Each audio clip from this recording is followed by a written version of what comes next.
ফরিদউদ্দিন লিখেছেন, সড়ক দুর্ঘটনা বেড়েই চলেছে।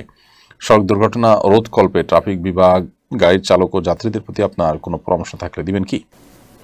সড়ক দুর্ঘটনা আমাদের দেশে আজকে নতুন নয়। দুঃখজনক যে সড়ক দুর্ঘটনা একের পর এক আমরা দেখতে হয়, কয়েকদিন পরপরই এ ধরনের কঠিন পরিস্থিতির মুখোমুখি আমরা হতে হয়, যে নির্মম থেকে নির্মমতম ঘটনা ঘটতে থাকে এবং একের পর এক দুর্ঘটনায় মানুষ মারা যায়, পঙ্গু হয়। এ ধরনের পরিস্থিতিতে আমাদের প্রত্যেকটা মানুষকে যার যার জায়গায় দায়িত্বশীল হতে হবে, এবং দায়িত্বশীল আমরা না হতে পারি, তাহলে সেক্ষেত্রে আজকে কেউ হয়তো এই পরিস্থিতির শিকার হয়েছেন, কালকে হয়তো আমাদেরকে হতে হবে।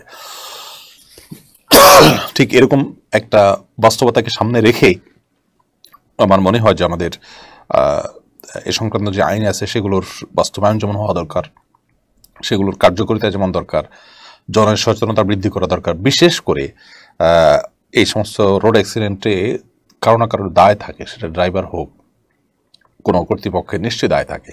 সেই ব্যক্তিদেরকে দায় নিতে বাধ্য করতে হবে। সেটা যদি করা যায় তাহলে ইনশাআল্লাহ এই ধরনের পরিস্থিতি কিছুটা হলেও কমে যাবে।